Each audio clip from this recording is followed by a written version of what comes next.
Episode 251। यह video केवल 18 वर्ष या उससे अधिक आयु के दर्शकों के लिए है। इसमें दिखाया गया कंटेंट केवल मनोरंजन के उद्देश्य से बनाया गया है। इस वीडियो में किसी भी प्रकार की अश्लील, हिंसक या अवैध गतिविधियों को बढ़ावा नहीं दिया गया है। ये सामग्री पूरी तरह से YouTube कम्युनिटी गाइडलाइंस और स्थानीय कानूनों के अनुरूप है।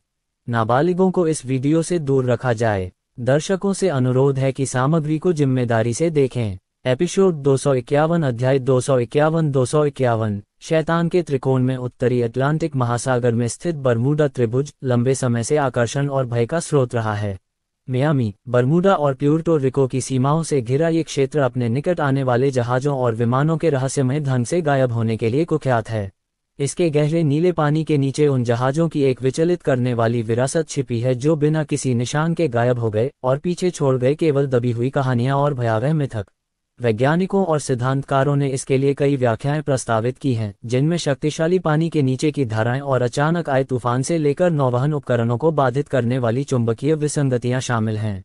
फिर भी त्रिभुज का वास्तविक स्वरूप अभी भी मायावी बना हुआ है, जो समुद्री कोहरे और भयावह सन्नाटे के घने आवरण में लिपटा हुआ है। जैसे ही सूरज क्षितिज के नीचे डूबा, समुद्र की सतह पर एक अवास्तविक चमक बिखेरते हुए मालवाहक जहाजों का एक बेड़ा सावधानी से बरमूडा त्रिभुज की खतरनाक सीमाओं के करीब पहुंच गया। ये विशाल, माल से लदे जहाज भय की भावना के साथ आगे बढ़ रहे थे और उनके चालक दल आगे आने वाले खतरे से अवगत होने के बावजूद खतरनाक मुठभेड़ की प्रतीक्षा कर रहे थे। घने बादल सिर पर मंडरा रहे थे, जो गैसीय संरचनाओं की मौजूदगी का संकेत दे रहे थे, जो इस क्षेत्र में कुख्यात रूप से व्याप्त थीं, अक्सर दृश्यता को अस्पष्ट कर देती थीं और त्रिभुज में जाने वालों के लिए एक भ्रामक वातावरण पैदा कर देती थीं। हालांकि इस बेड़े के पास सुरक्षा के अपने साधन थे। प्रत्येक जहाज उन्नत तकनीक से लैस था, जिसे उन खतरनाक गैसों से निपटने के लिए डिजाइन किया गया था जिन्होंने उनसे पहले कई लोगों की जान ली थी। वायुमंडलीय हेरफेर की एक सावधानीपूर्वक अंशांकित प्रणाली का उपयोग करते हुए जहाजों ने ऊर्जा के नियंत्रित विस्फोट छोड़े, जिससे स्थानीय तूफान उत्पन्न हुए, हानिकारक गैसें बिखर गईं और सुरक्षित मार्ग के लिए हवा साफ हो गई। डेक पर लगे पवन टरबाइनों ने जोरदार हवाएं उत्पन्न की, जो छोटे बवंडर जैसे रूपों में सर्पिल रूप से घूमती रहीं और घने बादलों को प्रभावी ढंग से बहा ले गईं। इस बेड़े में संचार सर्वोपरि था। बरमूडा त्रिभुज के खतरनाक क्षेत्र में पारंपरिक संकेत अक्सर चुंबकीय क्षेत्रों के प्रभाव में लड़खड़ा जाते थे, जो उस क्षेत्र में किसी जीवित प्राणी की तरह घूमते थे। जैसे जैसे रेडियो संकेत चटकते और शांत होते गए, जहाज संचार के एक नए तरीके ध्वनि तरंगों पर निर्भर होते गए। प्रत्येक जहाज में ऑरोरा द्वारा डिजाइन किए गए नए इकोलोकेशन उपकरण लगाए गए थे, जो विशिष्ट ध्वनि आवृत्तियां उत्सर्जित करते थे जो पानी में गूंजती थीं। इन आवृत्तियों ने जहाजों को पारंपरिक रेडियो तरंगों पर निर्भर हुए बिना लंबी दूरी तक संचार करने में सक्षम बनाया। बेड़े के केंद्र में फ्लैगशिप था, एक विशाल मालवाहक जहाज जिस पर एक विशाल संचार टावर लगा था, जो अपने आसपास के अन्य जहाजों को बौना बना देता था। ये भविष्यदर्शी संरचना प्रकाश और उन्नत परिपथों से स्पंदित थी, जो बेड़े के भीतर संचार बनाए रखने में इसकी महत्वपूर्ण भूमिका का प्रतीक है। इस टावर को एक मजबूत कवरेज क्षेत्र सुनिश्चित करने के लिए डिजाइन किया गया था, जो बरमूडा त्रिभुज में आम विद्युत चुंबकीय हस्तक्षेप के बावजूद संकेतों को प्रसारित करता था। उपग्रह डिशों और ध्वनि उत्सर्जकों की अपनी अनूठी श्रृंखला के साथ ये टावर ध्वनि तरंगों को रोक और प्रसारित कर सकता था, जिससे तूफान के बीच में भी पूरा बेड़ा जुड़ा रहता था। विक्टर फ्लैगशिप के शीर्ष पर खड़ा था और उसने गहरी सांस ली। मैं बहुत आगे आ गया हूं, उसने आह भरते हुए कहा। उसके होठों पर एक कड़वी मीठी मुस्कान थी। झुग्गी झोपड़ियों में रहने वाले एक छोटे से चोर से लेकर एक गिरोह के सरगना, और अब ये शुक्र है वह अपनी जान बचाने के लिए सही फैसला लेने में कामयाब रहा था, और अब वह एक ऐसा व्यक्ति बन गया था जो एक बड़ा प्रभाव डाल सकता था। बेड़े की उन्नत तकनीक उसके चारों ओर गूंज रही थी। उसने महसूस किया कि जिम्मेदारी का भार उसके कंधों पर भारी पड़ गया है। बेड़े के नवनियुक्त प्रमुख के रूप में उसका दिल एड्रेनालाइन से धड़क रहा था, जो बरमूडा त्रिभुज के मंडराते खतरे और अलौकिक संवर्धनों के कारण उसके भीतर प्रवाहित हो रही शक्ति के उभार दोनों से प्रेरित था। उसने शक्ति प्राप्त करने के लिए कठोर शारीरिक परीक्षणों से गुजरा था, और अब उन्नत इंद्रियों और क्षमताओं के साथ वह आक्रमण का नेतृत्व करने के लिए तैयार था। उसके चारों ओर चालक दल उद्देश्य से भरा हुआ था। उनके चेहरों पर दृढ़ संकल्प और चिंता का मिश्रण था। विक्टर अपने अधिकारियों की ओर मुड़ा, उनकी आंखें उस पर टिकी थीं, आदेशों की प्रतीक्षा कर रही थीं। सब सुनो, उसने शोरगुल को चीरते हुए कहा। हम त्रिभुज में प्रवेश कर रहे हैं। मुझे पूरी एकाग्रता की उम्मीद है। आप में से हर कोई अपनी भूमिका जानता है। अपने स्टेशनों को बनाए रखें और उन इकोलोकेशन मशीनों को चालू रखें। मुझे वायुमंडलीय स्थितियों पर निरंतर प्रतिक्रिया चाहिए। अगर कुछ भी गड़बड़ लगे तो तुरंत सूचित करें। वह रुका, अपने चालक दल के चेहरों को देखते हुए। हवा में तनाव की चिंगारी फूट रही थी। और याद रखें, हम एक टीम हैं, एकजुट रहें। अगर एक जहाज डूबता है तो हम सब डूबेंगे। अब चलो बाहर निकलें। दहलीज पार करने के लिए तैयार हो जाओ। एक साथ सकारात्मक स्वर में चालक दल अपनी अपनी जगहों पर दौड़ पड़ा। विक्टर ने एक और गहरी सांस ली, सुपरह्यूमन सीरम के संवर्धन की तेज शक्ति को अपने भीतर से महसूस करते हुए, अपनी सहज प्रवृत्ति को तेज करते हुए। जैसे ही बेड़ा आगे बढ़ा, वह आगे की ओर मुड़ा, अनजान का सामना करने के लिए तैयार। प्रवेश के लिए तैयार हो जाओ, उसने आदेश दिया। भीतर के तूफान के बावजूद उसकी आवाज स्थिर थी। जहाज बरमूडा त्रिभुज की घूमती हुई सीमा के करीब पहुंच गए, जहां वातावरण एक अप्राकृतिक ऊर्जा से घना हो गया था। विक्टर का दिल तेजी से धड़क रहा था जब वह डेक पर कदम रख रहा था। नमकीन हवा उसके बालों में बह रही थी। जैसे ही बेड़ा त्रिभुज में पहुंचा, उनके आसपास की दुनिया बदल गई। कभी शांत रहा सागर अराजकता में बदल गया। आकाश अशुभ रूप से काला पड़ गया, क्योंकि ऊपर घूमते बादलों ने एक प्रचंड तूफान का रूप ले लिया। क्षितिज पर बिजली कड़कती और नाचती हुई नीचे उफनते पानी पर भयानक चमक बिखेर रही थी। ऊंची ऊंची लहरें तेजी से उठती और गिरती, जहाजों के पतवारों से इतनी तेजी से टकराती कि मानो उन्हें निगल जाएं। विक्टर ने रेलिंग पकड़ ली, उसकी आंखें चौड़ी हो गईं और वह दृश्य को अपने अंदर समाहित कर रहा था। नीचे समुद्र एक अलौकिक चमक से मथ रहा था, फॉस्फोरेसेंट शैवाल और घूमती गैसों का मिश्रण, जिसने बेड़े में एक बेचैन कर देने वाली रोशनी पैदा कर दी थी। सतह के नीचे परछाइयां तैर रही थीं, बस नजरों से ओझल हो रही थीं, मानो समुद्र ही जीवित हो, देख रहा हो, उनके अगले कदम का इंतजार कर रहा हो। ध्वनि तरंगे सक्रिय हैं, एक अधिकारी चिल्लाया और विक्टर ने सिर हिलाया, अपनी इकोलोकेशन मशीनों की लयबद्ध धड़कनों को उस अफरा तफरी के बीच गूंजते हुए सुन रहा था। उन्मत्त बीप की आवाज हवा में भर गई, जो हिंसक समुद्र के बिल्कुल विपरीत थी। वे इस अशांत वातावरण में खुद को जोड़े रखने के लिए अपनी नवीन तकनीक पर भरोसा करते हुए इस कोलाहल के बीच संवाद कर रहे थे। देखो, एक अन्य चालक दल के सदस्य ने गहराई की ओर इशारा करते हुए चिल्लाया। अपने आदमियों की बात सुनकर विक्टर ने आंखें सिकोड़ ली और गहरे पानी में देखने लगा, लेकिन उसने जो कुछ देखा उससे उसकी धड़कनें तेज हो गईं, क्योंकि नीचे कुछ विशालकाय चीज हिल रही थी। छायाएं घूमती और मुड़ती थीं, जो सतह के नीचे छिपे हुए राक्षसी रूपों की ओर इशारा करती थीं। भूतिया जहाज के अवशेष, विशालकाय समुद्री जीव और शायद उन लोगों के अवशेष जो उनसे पहले यहाँ आए थे। मलबे का एक घना भारी ढेर घूंटों के चारों ओर तैर रहा था, जो एक भयावह तस्वीर पेश कर रहा था। मलबे के विशाल टुकड़े बेचैन लहरों के साथ इधर उधर तैर रहे थे। हवाएं जोर से चल रही थीं और जहाज जोर से कांप रहा था, क्योंकि एक विशाल लहर उसके एक तरफ से टकरा रही थी। विक्टर ने खुद को संभाला और अपने आसपास के उन्माद के बावजूद अपना ध्यान केंद्रित रखा। स्थिर रहो, बचाव के लिए तैयार रहो, वह चिल्लाया। उसके अंदर एड्रेनालाइन का संचार हो रहा था। अचानक अंधेरे को चीरती हुई एक तेज रोशनी चमकी, जिससे विक्टर की आंखें तिरछी हो गईं। बेड़े के बीचों बीच एक विशाल भंवर बन गया था, जो एक ऐसी ऊर्जा से घूम रहा था जो मानो दिल की धड़कन जैसी धड़क रही हो। उनकी मशीनों से निकलने वाली ध्वनि तरंगें उस भंवर के किनारों से टकराकर एक भयानक प्रतिध्वनि पैदा कर रही थी, जो पूरे त्रिभुज में गूंज रही थी। ऊर्जा कवच लगाओ, विक्टर ने आदेश दिया, ये जानते हुए कि उनके बचने का एकमात्र रास्ता तूफान के खिंचाव का सामना करना था। चारों ओर तेज हवा के झोंके के बीच चालक दल ने तुरंत कार्रवाई शुरू कर दी और अपनी रक्षात्मक तकनीक सक्रिय कर दी। जहाज से ऊर्जा का एक अकड़ता हुआ द्रव्यमान फूट पड़ा, जिससे एक अदृश्य अवरोध उत्पन्न हो गया, जिसने जहाज से टकराने वाले मलबे को विक्षेपित कर दिया। इस अद्भुत दृश्य को देखकर विक्टर मुस्कुराया। हा हा हा हा, ऐसा लगता है कि हम कुछ ऐसा कर रहे हैं जो इतिहास के पन्नों में हमारा नाम दर्ज कर देगा। BBSR बंदरगाह पर उत्सुकता का माहौल था, क्योंकि विशालकाय क्रूज जहाज गोदी के करीब पहुंच रहा था। नमकीन समुद्री हवा आसपास के विक्रेताओं के ताजे समुद्री भोजन की खुशबू के साथ घुल मिल गई थी, लेकिन हवा तनाव से भरी हुई थी, जो जहाज के लंगर डालने के साथ और भी भारी होती जा रही थी। घाटों पर भीड़ जमा हो गई, उनका उत्साह और जिज्ञासा सतह पर उभर रही थी। अचानक एक धमाके के साथ जहाज का गैंगवे नीचे उतरा और चमकदार वर्दी पहने पहरेदारों का एक समूह सैन्य सटीकता के साथ नीचे उतरा। उनकी अनुशासित कतार ने तुरंत भीड़ का ध्यान अपनी ओर खींचा, जिससे वहां फुसफुसाहटों की लहर दौड़ गई। .net वे कौन हैं?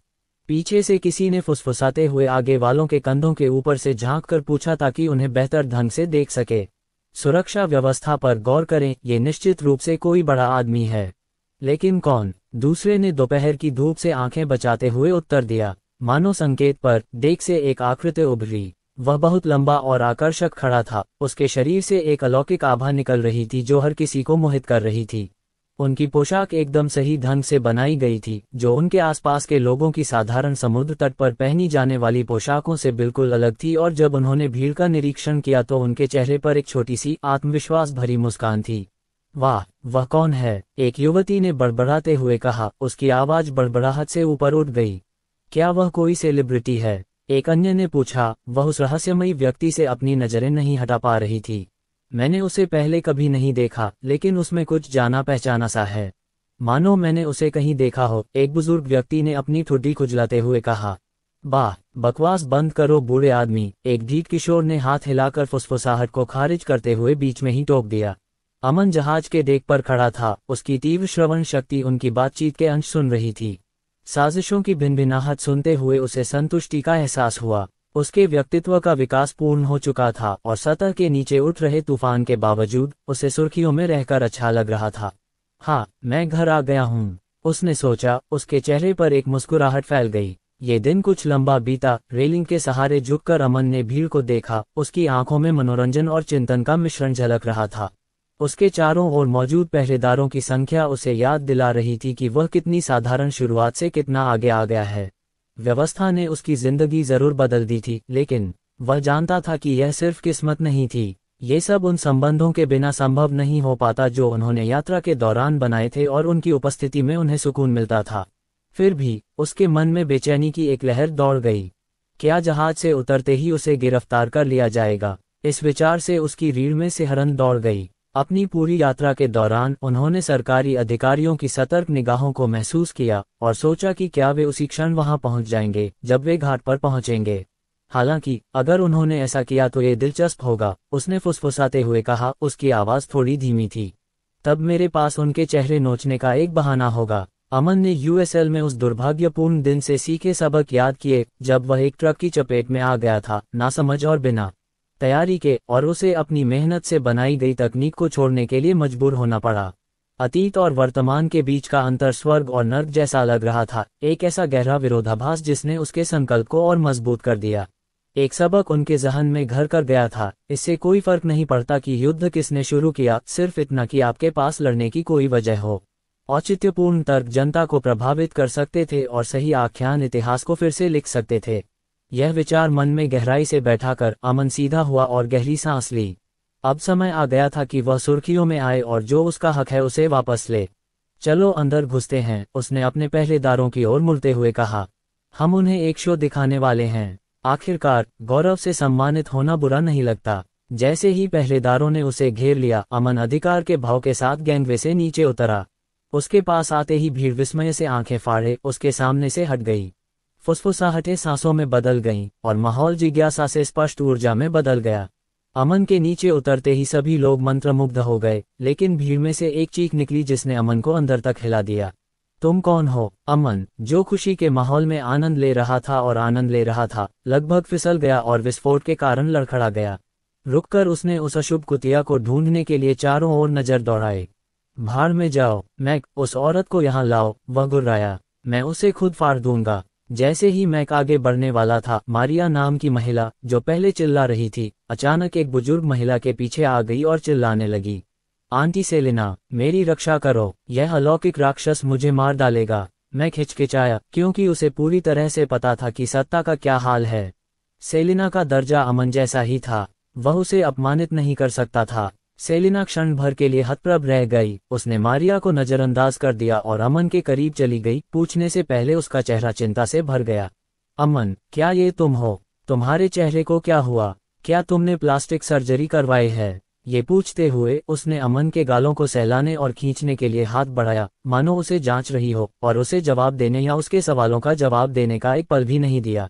बीबीएसआर में कार्प स्ट्रीट पर एक लग्जरी विला में एक गेटेड समुदाय के भीतर बसा हुआ है, जो अब पूरी तरह से नेक्स्ट जेन फर्म के स्वामित्व में है। अंदर डाइनिंग रूम गर्मजोशी और जीवंतता से गुलजार था, हंसी और गिलासों की खनक से भरा हुआ। मेज पर भुने हुए मेमने, स्वादिष्ट समुद्री भोजन, रंग बिरंगे सलाद और लजीज मिठाइयों का एक भोज था, और पृष्ठभूमि में मधुर संगीत बज रहा था, जो उत्सव के माहौल को और भी बढ़ा रहा था। अमन मेज के शीर्ष पर बैठा था, उसके चारों ओर मित्र और परिवार के लोग थे जो जश्न मनाने के लिए एकत्र हुए थे।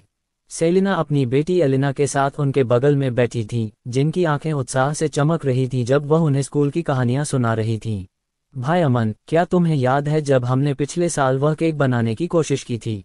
एलिना खिलखिलाकर हंसी, उसकी आंखें चमक रही थीं। ये पूरी तरह से विनाशकारी साबित हुआ, लेकिन हमने खूब आनंद उठाया। अमन ने सिर हिलाते हुए हंसते हुए कहा, मुझे नहीं लगता कि मैं कभी भूल पाऊंगा कि कैसे हमने लगभग पूरी रसोई में आग लगा दी थी। दरअसल इसमें उसका कोई हाथ नहीं था, वह तो बस एक कॉल के लिए बाहर गया था और जब तक वह लौटा, एलिना ने एक अद्भुत काम कर दिया था। मैं तो बस ये कहना चाहती थी कि अब मैं अच्छा खाना बना सकती हूँ। एलिना ने मुंह बनाया, गंभीर दिखने की कोशिश करते हुए, लेकिन वह इतनी प्यारी लग रही थी कि उसे इस तरह नहीं लिया जा सकता था।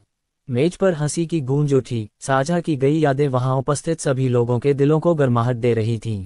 सेलिना झुकी और एक सुंदर मुस्कान के साथ बोली, लेकिन उसके पीछे बहुत चिंता छिपी थी। लेकिन सच में, अमन, तुम उत्कल छोड़कर इतने दिनों तक मध्य सागर में कैसे रह सकते हो? क्या तुम्हें पता है कि हम तुम्हारे बारे में कितना चिंतित हैं? ये काफी खतरनाक था, खासकर जब उन सभी अजीब चीजों के साथ। हम बहुत चिंतित थे, उसने कहा। उसकी भौहें चिंता में सिकुड़ गईं, लेकिन उसकी मुस्कुराहट ने फटकार को नरम कर दिया। अमन ने उसकी सच्ची चिंता से प्रभावित होकर उसकी नजरों से नजरें मिलाईं। मैं आपकी चिंता की कद्र करता हूँ, आंटी सेलिना। मैं काम में व्यस्त था, लेकिन सबके साथ वापस आकर अच्छा लग रहा है। उनके सामने बैठा सैम भुने हुए मेमने का एक कौर खाते हुए बोला, तुम्हें लगता है कि तुम व्यस्त हो? मारिया की जरूरतें पूरी करते हुए ब्रू हेवन चलाने की कोशिश करो। उसने उस औरत की ओर इशारा करते हुए कहा, जो अपनी नजर में आने वाली हर चीज को निगलने में व्यस्त थी। उसके साथ कदमताल मिलाते हुए मैं लगभग अपना होश खो बैठा था। तुमने क्या कहा? मारिया ने उसे घूरते हुए सैम को चेतावनी के 1000 शब्द भेजे। रयान अपनी कुर्सी पर पीछे झुकते हुए मुस्कुराया। सच कहूं तो मारिया, बिजनेस के मामले में तुम्हारा परेशान करने वाला और अव्यवस्थित रवैया तो ठीक है, लेकिन निजी तौर पर ये तो झंझट भरा है। मारिया ने उसे शरारत भरी नजरों से घूरा। कम से कम मैं तो वो नहीं हूं जिसने वापसी में जेट को लगभग क्रैश करवा दिया था। तुम किस तरह के पायलट हो, रयान? अरे, वह तो एक बार हुआ था। रयान ने विरोध करते हुए अपने बचाव में हाथ उठाए, लेकिन उसके होठों पर मुस्कान आ गई। अमन ने उलझन में भौहें चढ़ाईं। जेट पायलट, वे क्या बात कर रहे थे? रयान के बगल में बैठे सैम ने शरारती मुस्कान के साथ कहा, और सबसे अच्छी बात यह है कि वह फिर भी इसे पूरी तरह से जमीन पर उतारने में कामयाब रहा। अब ये प्रतिभा है। प्रतिभा, मारिया ने दोनों की तरफ आंखें घुमाते हुए कहा। बकवास किस्मत है। अब ये क्या है? अमन ने अभी भी उलझन में पूछा। कुछ खास नहीं, ये तो रयान उड़ना सीख रहा है ताकि वह किसी को कहीं ले जा सके, मारिया ने मुस्कुराते हुए कहा और फिर आर्या की ओर देखा, जिसने बस खांसकर अपनी नजरें फेर लीं। अमन ने अपना सिर हिलाते हुए हंसते हुए कहा कि उसे इस बात पर आश्चर्य हो रहा था कि अरोरा को इस बारे में सूचित नहीं किया गया था। मैं अपने आई से कहूंगा कि अगली बार तुम दोनों को उड़ान का प्रशिक्षण अवश्य दिलाऊं, ताकि चीजें दिलचस्प बनी रहें। जैसे जैसे हंसी मजाक जारी रहा, एलिना भी उसमें शामिल हो गई। उसकी धीमी आवाज में कहा, मैं भी उड़ना चाहती हूँ। मैं पहले कभी हवाई जहाज में नहीं बैठी। अंकल रयान, क्या आप मुझे ले जा सकते हैं? अंकल सुनकर रयान का गला लगभग रुक गया। चाचा, वह सिर्फ 29 साल के थे। देखा, रयान तुम्हारी एक फैन है, एरिया ने एलिना की तरफ मुस्कुराते हुए कहा। तुम्हें उसे अपने संरक्षण में रखना होगा। बिल्कुल, रयान ने दुखी भाव से उत्तर दिया। वह स्पष्ट रूप से अंकल टिप्पणी से आहत था। सभी को हंसी मजाक करते देख अमन का दिल खुश हो गया। मारिया और सैम अभी भी मजाकिया अंदाज में झगड़ रहे थे। रयान ने चुपके से आर्या की प्लेट में खाना डाल दिया, जो शर्मा गई। सेलिना ने अमन का हालचाल पूछा, जबकि एलिना खुशी खुशी अपनी कहानियां सुनाती रही।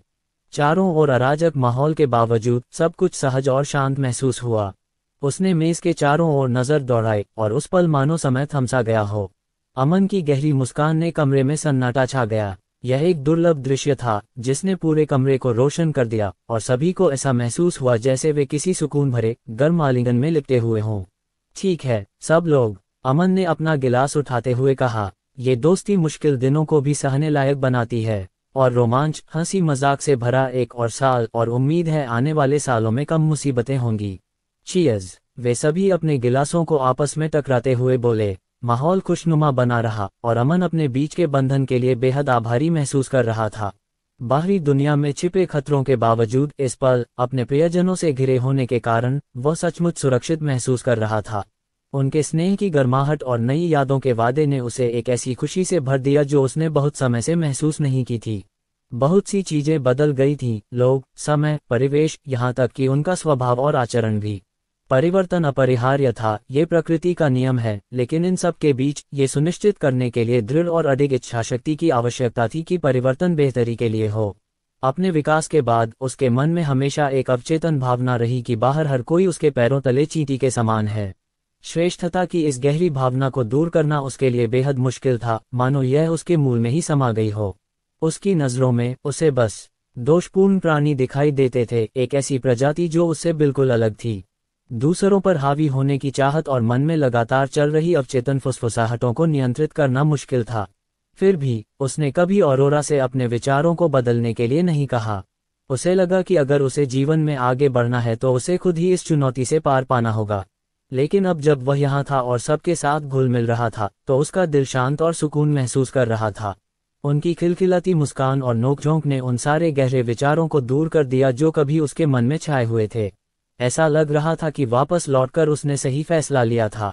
हालांकि अकेले रहना और अनुशासित तरीके से काम करना विकास के लिए जरूरी हो सकता है, लेकिन आगे चलकर यह मानसिक रूप से असामाजिक और समाज के लिए अयोग्य बना सकता है। और अंत में उसे एहसास हुआ कि यही वह जगह है जहां उसका स्थान है। प्रधानमंत्री कार्यालय का माहौल तनाव से भरा हुआ था, हवा भारी और दमघोंटू लग रही थी। राजेश पटेल अपने सबसे करीबी सलाहकारों और मंत्रियों से घिरे चमकदार महोगनी की मेज पर बैठे थे। ऊपर लगे फिक्सचर की टिमटिमाती रोशनियां उनके चेहरों पर बेचैनी की परछाइयां डाल रही थीं, जो हर किसी के चेहरे पर उभरी चिंता को उजागर कर रही थीं। राजेश के दाहिनी ओर उसकी मुख्य सलाहकार रिया शर्मा खड़ी थीं, जो अपनी तीक्ष्ण बुद्धि के लिए जानी जाती थीं। लेकिन इस समय राजेश की निगरानी के बोझ तले उनकी नजरें सामने रखे कागजों पर गड़ी थीं, मानो ये कागज किसी तरह उन्हें राजेश के बढ़ते प्रकोप से बचा सकें। उनके बाईं ओर रक्षा मंत्री आनंद राव बैठे थे, उनके चेहरे पर गंभीर भाव थे। वे बेचैनी से करवट बदल रहे थे, उनकी उंगलियां मेज पर हल्के से टकरा रही थीं, जिससे उनकी बेचैनी जाहिर हो रही थी। आनंद अमन के बढ़ते प्रभाव और इससे उनकी पहले से ही कमजोर होती प्रतिष्ठा को होने वाले खतरे से अच्छी तरह वाकिफ था। राजेश के अगले कदम के संभावित नतीजों का अंदाजा लगाते हुए उसके मन में विचार उमड़ रहे थे। मेज के सबसे दूर वाले छोर पर महानिरीक्षक प्रकाश मेहता खड़े थे, एक हटे कट्टे आदमी जो नतीजे दिलाने के लिए जाने जाते थे। बातचीत सुनते हुए उनका चेहरा लाल हो गया था और उनके माथे पर पसीने की बूंदें उभर आई थीं। अक्सर उन्हें ही संकटों से निपटने के लिए भेजा जाता था, लेकिन अमन के समर्थकों के नेटवर्क का सामना करने की संभावना उन्हें खासा बेचैन कर रही थी। पास ही आर्थिक मामलों की प्रमुख मंत्री आयशा खान अपनी कुर्सी पर थोड़ा पीछे झुकी हुई थीं, उनके हाव भाव रक्षात्मक थे। कमरे में उच्च मंत्री पद पर आसीन वे अकेली महिला थीं और तनाव ने उन्हें और भी असुरक्षित महसूस कराया। आयशा ने अपनी स्थिति सुरक्षित करने के लिए कड़ा संघर्ष किया था और वह दांव को अच्छी तरह समझती थी। कोई भी गलत कदम राजनीतिक क्षेत्र में उनकी पूरी प्रगति को नष्ट कर सकता था। राजेश ने अंततः बोलना शुरू किया, उसकी आवाज धीमी और निराशा से भरी हुई थी। चुनाव में हम मुश्किल से 290 सीटें जीत पाए थे और अब अपनी सत्ता बचाए हुए हैं। हमें इससे बेहतर करना होगा। तो आप मुझे बता रहे हैं कि कार्गो को रोकने और अमन को निकोबार में फंसाने के हमारे सभी उपायों के बावजूद वह योजना को लागू करने से पहले ही उत्कल वापस चला गया है। वह आगे की ओर झुका, उसकी आंखों में क्रोध और हताशा का मिश्रण था। रिया ने धीरे से सिर हिलाया, उसका दिल जोर से धड़क रहा था। जी सर, सब कुछ ठीक था, लेकिन उसकी हरकतें अप्रत्याशित थीं, मानो उसने हमारी योजनाओं का पहले ही अंदाजा लगा लिया था। राजेश ने अपनी कनपटियां रगड़ी, सिरदर्द सा महसूस हो रहा था। राजपूतों ने अपने पत्ते अच्छी तरह खेले थे, सीमाओं को लांघा था और राजनीतिक परिदृश्य को अपने फायदे के लिए इस्तेमाल किया था। और अब इलेक्ट्रॉनिक्स पर टैरिफ और टैक्स, खासकर अगली पीढ़ी को निशाना बनाकर, हमारी समस्याओं को और बढ़ा दिया है। लोग बेचैन हैं और हम उनका समर्थन खोने का जोखिम नहीं उठा सकते। यदि हम करों में वृद्धि करते हैं तो इसे सभी पर लागू किया जाना चाहिए, न कि केवल एक विशेष फर्म पर, आयशा ने स्थिर किंतु सतर्क स्वर में कहा। कमरे में तनाव बढ़ता गया क्योंकि सलाहकारों ने एक दूसरे को देखा, उनकी बेचैनी साफ दिखाई दे रही थी। आनंद ने गला साफ किया और दमनकारी सन्नाटे को तोड़ने की कोशिश की। हमने अफवाहें सुनी हैं सर, खबरें हैं कि अमन उत्कल में समर्थन जुटा रहा है, उसका प्रभाव हर पल बढ़ रहा है। ये सुनकर राजेश खुद को हंसने से नहीं रोक सका। हा हा हा हा। उसकी हंसी इतनी डरावनी थी कि तनाव को चाकू की तरह चीर रही थी। एक गद्दार, हमारे बीच जरूर एक गद्दार है जो उसे जानकारी दे रहा है। उसके शब्द हवा में लहरा रहे थे, आरोपों से भरे हुए। कमरे में एक ठंडी सी सनसनी फैल गई जिससे प्रकाश भी बेचैनी से कराह उठा। विश्वासघात के ख्याल से उसकी रीढ़ में सिहरन दौड़ गई।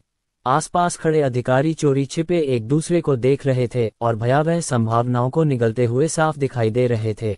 राजेश ने कमरे को गौर से देखा, उसकी निगाहें पैनी थीं। चिंता मत करो, मैं अभी एलिमिनेशन की बात नहीं कर रहा हूँ, लेकिन हमें अपने विकल्पों पर ध्यान से विचार करना होगा। वह अपनी कुर्सी पर पीछे की ओर झुक गया और अपनी उंगलियां एक दूसरे में फंसाकर विश्वासघात के परिणामों पर विचार करने लगा। यदि किसी के पास कहने के लिए कुछ उपयोगी है तो अभी कहने का समय है, अन्यथा चले जाओ, उन्होंने आदेश दिया। उनकी आवाज स्थिर थी लेकिन अधीरता से भरी हुई थी। एक पल की हिचकिचाहट के बाद एक सलाहकार ने आखिरकार चुप्पी तोड़ी। सर, समुद्री कानून के बारे में, इसे फेंक दो, राजेश ने तीखी आवाज में कहा। कमरे में सन्नाटा छा गया। क्या? आयशा ने अविश्वास से पूछा। मैंने कहा था इसे छोड़ दो। ये राजपूत ही थे जो इस कानून को हम पर थोपना चाहते थे। अमन को बाहर निकालने के लिए हम कुछ नुकसान उठाने को तैयार थे, लेकिन अब जब वो उत्कल में पहुंच ही गया है तो हम उसे और भड़काने का जोखिम नहीं उठा सकते। मुझे यकीन है कि वो कुछ और ही साजिश रच रहे हैं, उसने चेतावनी देते हुए कहा। उसकी आंखें तीव्रता से सिकुड़ गईं। वे इतनी आसानी से चीजों को पचाने वाले नहीं हैं। तो चलिए आराम से बैठकर तमाशा देखते हैं। फिलहाल हमारे असली दुश्मन दूसरी राजनीतिक पार्टियां हैं। इससे पहले कि वे हमारे प्रभाव में कटौती करना शुरू करें, आइए हम उन्हें काबू में रखें। तो क्या हम अमन को बाहर छोड़ देंगे? आयशा ने जोर देकर पूछा। बस एजेंटों को उसके पीछे लगाए रखो, हमें उसकी हर चाल के बारे में पता होना चाहिए। राजेश की आवाज में एक डरावने अधिकार की गूंज थी और उसके सलाहकार उसके दृढ़ संकल्प के भार को अपने ऊपर महसूस कर सकते थे। अंडरस्को महाजन हवेली के बैठक कक्ष में क्लेयर इधर उधर टहल रही थी। उसकी भौहें चिंता से सिकुड़ी हुई थीं जब उसकी नज़र टिमटिमाते टेलीविजन पर पड़ी, जिस पर निकोबार की वर्तमान स्थिति के बारे में समाचार प्रसारित हो रहा था। इन खबरों ने उसे बेचैन कर दिया, खासकर अमन की वापसी की हालिया खबर सुनने के बाद। रॉय सोफे के किनारे पर बैठा था, उसके चेहरे पर गंभीर भाव थे और वह चिंता से उसे देख रहा था। रॉय, मैं इस डर से उबर नहीं पा रही हूँ, क्लेयर ने थोड़ी कांपती आवाज में कहा। अमन बहुत समय से गायब था और अब वह इस सारी अफरा तफरी के बीच वापस आ गया है। मुझे लगा था कि सरकार द्वारा निकोबार में तालाबंदी के बाद वह सुरक्षित है। मुझे लगा कि हमें चिंता करने की कोई बात नहीं है। रॉय ने आह भरते हुए अपने बालों में हाथ फेरा। तुम्हें पता ही है कि निकोबार कितना दुर्जय हो गया है। 10 विशाल जहाज हर दिन द्वीप पर गश्त करते हैं, किसी को भी उसके ज्यादा करीब आने से रोकते हैं। सरकार का नियंत्रण अटल नहीं है, उन्होंने उस क्षेत्र के अधिकार एक निजी संस्था को सौंप दिए हैं। ये खतरनाक है क्लेयर, कोई भी अंदर नहीं जा पाता और जो कोशिश करता है उसे पीछे धकेल दिया जाता है। फिर तुम्हें पहले चिंता क्यों नहीं थी? क्लेयर ने टहलना बंद कर दिया और उसकी ओर मुड़ी, उसकी आंखें चिंता से चौड़ी हो गईं। लेकिन अब जब अमन वापस आ गया है तो मुझे चिंता होने लगी है। क्या होगा अगर वह किसी मुसीबत में फंस गया? क्या होगा अगर वह किसी खतरे में पड़ गया? रॉय उठकर उसके पास आ गया। मैं समझता हूँ प्रिय, चिंता न करना मुश्किल है, खासकर निकोबार के बारे में जो कुछ भी हमने सुना है उसके बाद। लेकिन हमें भरोसा रखना होगा कि वह इन चुनौतियों से निपटना जानता है। वह साधन संपन्न है, वह मजबूत है, लेकिन अगर उस पर हमला हो गया तो क्या होगा? क्लेयर की आवाज फट गई। क्या होगा अगर वह किसी ऐसे जाल में फंस जाए जिससे वह बच न सके? हम जो कुछ भी झेल चुके हैं उसके बाद मैं उसे फिर से खोना नहीं चाहता। उसकी बातें सुनकर रॉय का दिल पसीज गया। उसने उसके कंधे पर हाथ रखकर उसे ढाढ़स बंधाया। सुनो क्लेयर, मैं तुमसे वादा करता हूँ, इस साल के अंत तक हम अमन के साथ नया साल मनाएंगे। मैंने उसे सुरक्षित घर लाने की योजना बना ली है। मैं उसे कुछ नहीं होने दूंगा। तुम जानती हो कि मैं अपने परिवार के लिए कितना दृढ़ हूँ। क्लेयर ने उसकी आंखों में देखा, तसल्ली ढूंढते हुए। लेकिन मैं कब तक इंतजार करूं? हर दिन एक जिंदगी जैसा लगता है। मेरा दिल इस अनिश्चितता को बर्दाश्त नहीं कर सकता। बस कुछ महीने और, रॉय ने दृढ़ मगर सौम्य स्वर में आश्वासन दिया। हम उसे जाने से पहले ही वापस ले लेंगे। इस बात पर ध्यान दो कि वह जिंदा है और उसने पहले ही बहुत कुछ झेल लिया है। वह बाहर जो भी सामना करेगा उसे संभालने में पूरी तरह सक्षम है। क्लेयर की आंखों में आंसू आ गए, लेकिन उसने रॉय के शब्दों में सांत्वना ढूंढने की कोशिश करते हुए सिर हिलाया। तुम सही कह रहे हो, लेकिन रॉय ने उसे गले लगा लिया और अपने साझा भय का भार महसूस किया। ऐसा लग रहा है कि रॉय हाल ही में ज्यादा तनाव में नहीं था। उसने पहले ही कदम उठा लिए थे, लेकिन यह आसान नहीं था। उसे ज्यादा चिंता अमन की बढ़ती मौजूदगी की थी। जिस तरह से अमन बड़ा हो रहा था, अगर वे अभी उसके दरवाजे पर आ जाएं, तो वह क्या सोचेगा। यदि वह अमन की जगह होता तो सोचता कि वे उसके बड़े हो जाने के बाद ही वहां आए हैं, और यदि वह गरीब होता तो वे उसे ढूंढने का प्रयास नहीं करते। जब वह अपने सबसे बुरे दौर से गुजर रहा था, तब वे कहाँ थे? जब वे उसके संघर्षों में साथ नहीं थे, तो उन्हें उसकी सफलता में हिस्सा लेने का क्या हक था? और माता पिता का यूं अचानक प्रकट हो जाना स्वीकार करना आसान नहीं था। ये विचार उसे कचोट रहे थे, लेकिन वह क्लेयर के सामने ये विचार कहने की हिम्मत नहीं कर पा रहा था, कहीं ऐसा न हो कि वह टूट जाए। जब उसने उसे शांत करने के लिए उसे कसकर गले लगाया, तो उसे यकीन नहीं था कि वह उसे शांत कर रहा है या खुद को। जैसे ही अमन आर्या के कार्यालय में आलीशान चमड़े की कुर्सी पर बैठा, वह अतीत की घटनाओं के बारे में सोचने से खुद को रोक नहीं सका। एक इमारत में सिर्फ एक मंजिल से शुरुआत करने से लेकर अब 2 गगनचुंबी इमारतों के मालिक बनने तक उनकी यात्रा उल्लेखनीय से कम नहीं थी। हालांकि यह सब बहुत कम समय में हुआ।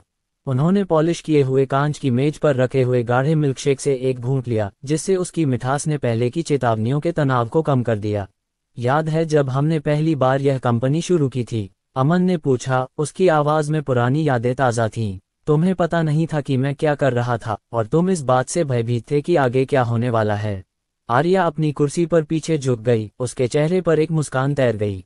हाँ, मुझे याद है, तुम कोडिंग में बहुत कमजोर थे, लेकिन अगले कुछ महीनों में तुम इसमें इतने निपुण हो गए कि तुम भी हैरान रह गए। अमन हंसा, उसका दिल गर्व से फूला नहीं समा रहा था कि वे कितनी दूर आ गए हैं। और फिर भी हम यहाँ हैं, खतरों से जूझते हुए भी बड़े सपने देख रहे हैं। आर्या आगे झुकी और उसके चेहरे पर उत्सुकता से भरी आंखें उभर आईं। तो तुम्हारी नई योजनाएं क्या हैं? नेक्स्ट जेन के लिए आगे क्या है? अमन एक क्षण के लिए रुका, मिल्कशेक के गिलास को अपनी उंगलियों के बीच विचारपूर्वक घुमाता रहा। उसके चेहरे पर धीरे धीरे मुस्कान फैलती गई और अंत में उसने कहा, स्मार्टफोन। आर्या की आंखें आश्चर्य से चौड़ी हो गईं, उसकी भौहें सिकुड़ गईं। स्मार्टफोन? अचानक? ये तो अप्रत्याशित है। अमन का उत्साह साफ दिखाई दे रहा था जब उन्होंने आगे कहा, मैं इसके बारे में सोच रहा था। हर किसी के पास एक होता है। ये हमारे लिए अगला तार्किक कदम है। आर्या अपनी सीट पर हिली, और जैसे जैसे उसने चुनौतियां गिनानी शुरू की, उसका व्यवहार गंभीर होता गया। अमन, स्मार्टफोन बाजार में कदम रखना आसान नहीं होगा। इसमें सब कुछ बिल्कुल नए सिरे से बनाना होगा, यानी हमें काफी संख्या में मानव संसाधन, एक विश्वसनीय सप्लाई चेन और सब कुछ संभालने के लिए पर्याप्त सवक क्षमता की जरूरत होगी। प्रतिस्पर्धा की तो बात ही छोड़िए, इसके अलावा ये बहुत काम है। अमन ने धैर्यपूर्वक उसकी बात सुनी जब उसने बाधाओं का जिक्र किया और उसके शब्दों को तर्क की लहर की तरह अपने ऊपर बहने दिया। लेकिन जब वह उन अनगिनत बाधाओं के बारे में विस्तार से बता रही थी जिनका उन्हें सामना करना पड़ेगा, तो उसने हल्के से अपना सिर हिलाया और उसके होठों पर एक आत्मविश्वास भरी मुस्कान तैर गई। स्मार्टफोन में बहुत काम करने की जरूरत है, लेकिन हमारे लिए नहीं। हमारे पास वह सब कुछ है जिसकी हमें आवश्यकता है, उसने उसे आश्वस्त किया। हमारा लक्ष्य प्रिय है, और उस बड़ी कंपनी को गिराने के लिए हमें एक और बड़े मोहरे की जरूरत है। आर्या की भौहें सिकुड़ गईं और अगले ही पल उसकी आंखें चौड़ी हो गईं। जब उसे एहसास हुआ कि उसका क्या मतलब है, तो वह चिल्लाई, रुको, तुम्हारा मतलब है? अमन ने मुस्कुराते हुए पीछे झुकते हुए कहा, बाकी सब माइक्रोसॉफ्ट पर डाल देते हैं। आर्या के होंठ अविश्वास से फड़क रहे थे, वह मनोरंजन और हताशा के बीच फंसी हुई थी। जिस तरह से चीजें हुई हैं, उसे देखते हुए वह ये सोचने से खुद को नहीं रोक सकी कि क्या अमन ने माइक्रोसॉफ्ट को इस तरह से हल्के में लिया है जैसे कि वह उसका मालिक हो। क्या तुम सच में सोचते हो कि माइक्रोसॉफ्ट सिर्फ एक कूड़ाघर है? उनके पास संसाधन और क्षमताएं हैं, ये तो है, लेकिन वे मुफ्त में नहीं मिलते। अमन, साझेदारी में हमें कई बातों पर विचार करना होगा, और अगर हम उनके साथ काम करने जा रहे हैं तो हमें कुछ ऐसा भी करना होगा जिससे उनकी प्रतिष्ठा बनी रहे। प्रतिष्ठा? अमन हंसा, उसकी आवाज हल्की और बेफिक्री से भरी थी। इस व्यवसाय में या तो आप कुछ नया करते हैं या पूरी तरह से निगल लिए जाते हैं। माइक्रोसॉफ्ट बुनियादी ढांचा प्रदान कर सकता है, और हम उन्हें भविष्य की एक झलक दिखा सकते हैं। ये दोनों पक्षों के लिए फायदेमंद है। उन्हें हमेशा स्मार्टफोन बाजार में प्रवेश न कर पाने का अफसोस रहा है, और अब हम उन्हें एक मौका दे रहे हैं। वे जरूर इसे स्वीकार करेंगे। अपनी शुरुआती शंकाओं के बावजूद आर्या अपनी मुस्कान नहीं रोक पाए। तुम कुछ और ही हो, जानती हो, लेकिन मुझे मानना पड़ेगा, तुम्हारी ऊर्जा संक्रामक है। अमन पीछे झुक गया, उसके चेहरे पर संतुष्टि भरी मुस्कान थी। यही तो भावना है। और हाँ, हम ये सिर्फ अपने लिए नहीं कर रहे हैं, ये खेल बदलने के लिए है। उसने प्रशंसा और संदेह के मिले जुले भाव से उसकी ओर देखा। बस थोड़ा संभल कर रहना। स्मार्टफोन का बाजार गला काट है। चिंता मत करो मिस आर्या, आगे जो भी होगा हम उसके लिए तैयार हैं। अमन ने नकली टोस्ट के अंदाज में अपना गिलास उठाया। नए रोमांच और उसके बाद आने वाली अनिवार्य अराजकता के लिए, नए रोमांच के लिए आर्या ने अपना गिलास उसके गिलास से टकराते हुए कहा। हवा में मीठी संभावनाओं का स्वाद महसूस करते हुए वे दोनों जानते थे कि वे किसी असाधारण चीज के कगार पर हैं और कुछ भी उन्हें रोक नहीं सकता। जैसे ही ऑफिस का खुशनुमा माहौल शांत हुआ, अमन ने अपना ध्यान एक जरूरी काम पर लगाया। वह आगे झुका, अपनी कोहनियां चिकने कांच की मेज पर टिका दी और उसके चेहरे पर गंभीरता छा गई। मिस आर्या, क्या आप मुझे हमारे मौजूदा वित्तीय आंकड़ों के बारे में बता सकती हैं? मैं जानना चाहता हूं कि हम असल में कैसा कर रहे हैं। आर्या अपनी कुर्सी पर सीधी खड़ी हो गई, उसकी पेशेवरता पल भर में हावी हो गई। जरूर अमन, मुझे ताज़ा रिपोर्ट्स दिखा दो। वित्तीय डेटाबेस तक पहुंचते समय उसकी उंगलियां कीबोर्ड पर नाच रही थीं। कुछ क्षण बाद वह अमन की ओर मुड़ी, उसका चेहरा केंद्रित था। पिछली तिमाही तक हमने लगभग $5 अरब कमाए हैं, जो पिछली तिमाही की कमाई से 15% अधिक है। सभी खर्चों के बाद हमारा शुद्ध लाभ लगभग $1.2 अरब है, जो पिछले वर्ष की तुलना में 20% अधिक है। अमन ने सिर हिलाकर अपनी बात जारी रखी। इस समय हमारे सभी विभागों में लगभग 10,000 कर्मचारी हैं। पिछली तिमाही के 110 कर्मचारियों की तुलना में ये थोड़ी वृद्धि है, जिसका मुख्य कारण अनुसंधान, विकास और विपणन क्षेत्र में हुई नियुक्तियां हैं। आर्या की निगाहें तेज हो गईं और उसने आगे कहा, हमारी बिक्री के आंकड़े जबरदस्त हैं। हमने इस तिमाही में अपने नवीनतम सॉफ्टवेयर की 3 लाख से ज्यादा इकाइयां बेची हैं, जिससे हमारी आय में काफी वृद्धि हुई है। हमारी सब्सक्रिप्शन सेवाएं भी बढ़ रही हैं। पिछले 3 महीनों में 50,000 से ज्यादा नए सब्सक्राइबर जुड़े हैं। अमन ने आंकड़ों से प्रभावित होकर अपनी भौहें उठाईं। ये तो कमाल है। हमारी बाजार हिस्सेदारी कैसी दिख रही है? आर्या ने जवाब दिया, हमारे क्षेत्र की बाजार हिस्सेदारी में हमारी लगभग 8% हिस्सेदारी है, जो ब्रीच प्रोटेक्टर के सफल लॉन्च के बाद 2% बढ़ गई है। हमारी ग्राहक प्रतिधारण दर वर्तमान में 85% है, जो दर्शाता है कि हमारे मौजूदा ग्राहक हमारे उत्पादों से संतुष्ट हैं। कोई चिंता? अमन ने अपनी कुर्सी पर पीछे झुकते हुए पूछा। आर्या ने एक पल सोचा, उसके चेहरे पर विचारमग्न भाव थे। मेरी एकमात्र चिंता प्रतिस्पर्धा है। वे अपनी कीमतों, मार्केटिंग रणनीतियों और यहां तक कि पायरेसी में भी आक्रामक होते जा रहे हैं। हमें अपनी पकड़ बनाए रखने के लिए लगातार नवाचार करते रहना होगा और नए सॉफ्टवेयर लाने होंगे। अगली पीढ़ी की तकनीक के रूप में हार्डवेयर में तो उनका दबदबा था, लेकिन सॉफ्टवेयर के मामले में ऐसा नहीं है, क्योंकि हमने उन्हें पहले ही अपने स्व तक पहुंचने और चीजें चुराने की अनुमति दे दी है। अमन ने उसके शब्दों पर विचार किया और फिर मुस्कुराया। ये जानबूझकर किया गया है, क्योंकि बाजार में एकाधिकार टिकाऊ नहीं है। यह जरूरी है कि हम आगे रहें। शायद हमें अपने मार्केटिंग प्रयासों का विस्तार करने पर विचार करना चाहिए, खासकर जल्द ही आने वाले स्मार्टफोन लाइन के साथ। बिल्कुल, आर्या ने सहमति जताते हुए कहा, उसकी आंखें चमक उठीं। एक सफल लॉन्च के लिए एक मजबूत मार्केटिंग रणनीति बेहद जरूरी होगी। हम अपने लक्षित दर्शकों का विश्लेषण शुरू कर सकते हैं और एक व्यापक योजना बना सकते हैं। हम मार्केटिंग टीम के साथ एक विचार मंथन सत्र आयोजित करेंगे। औरोरा एक योजना लेकर आएगी, अमन ने सुझाव दिया, क्योंकि उन्हें पहले से ही उन नई रणनीतियों की कल्पना थी जिन्हें वे लागू कर सकते थे। मैं चाहता हूं कि आप इसके लिए एक जगह बुक कर लें और डैनियल से मदद मांगें। वह हाल ही में निश्चित रूप से बड़ी सफलता हासिल कर रहा है। जरूर अमन, मैं इसे जल्द से जल्द सेट कर दूंगी, आर्या ने पुष्टि की। उसका व्यवहार प्रत्याशा में बदल गया। वैसे हम स्मार्टफोन कब लॉन्च करने वाले हैं? अगले साल, आर्या ने पूछा। ये सुनकर अमन ने केवल मुस्कुराकर जवाब दिया। _ जैसे ही अमन उस ऊंची कांच की इमारत से बाहर निकला, दोपहर का सूरज शहर की चहल पहल भरी सड़कों पर सुनहरी छटा बिखेर रहा था। हवा कारों के हॉर्न और पैदल चलने वालों की बकबक की आवाजों से गुलजार थी, लेकिन अमन के आसपास एक शांत और अधिकारपूर्ण माहौल था। उसके निजी सुरक्षाकर्मी उसके दोनों ओर खड़े थे, बाहरी दुनिया की हलचल से उसकी रक्षा के लिए एक ढाल की तरह। चिकनी संगमरमर की सीढ़ियों से नीचे उतरते हुए अमन के मन में लगातार चल रही योजनाएं और परिदृश्य घूम रहे थे। नीचे पहुंचते ही वह एक पल के लिए रुका और अपने सामने फैले विशाल शहर को निहारने लगा। उसके भीतर दृढ़ संकल्प की लहर उमड़ पड़ी। अपने हेड गार्ड की ओर मुड़ते हुए उसने धीरे से आदेश दिया, अंडरग्राउंड वालों से संपर्क करो और उन्हें इकट्ठा होने के लिए कहो। मुझे एक मीटिंग करनी है। गार्ड ने सिर हिलाया और अपनी कलाई पर लगे संचार उपकरण की ओर हाथ बढ़ाया। मुझे हैरानी है कि वे कैसे काम कर रहे होंगे, अमन ने सोचा। मुझे यकीन है कि तुम्हें चीज़ों पर नज़र रखने में कोई दिक्कत नहीं है। मैं अब भी चिंता से बच नहीं पा रहा हूँ क्योंकि वे सब कभी सड़क छाप गुंडे थे। क्या तुम्हें मेरी कुशलता पर शक है? अरोरा की चंचल आवाज़ ने उसे हंसा दिया। वह जानते थे कि भूमिगत लोग तेजी से जवाब देंगे। वे वफादार, कुशल और हमेशा कार्रवाई के लिए तैयार थे। जैसे ही वह कार में बैठे, गार्डों ने वाहन के चारों ओर अपनी स्थिति संभाल ली और अपने आसपास के वातावरण पर सतर्क नजर रखने लगे।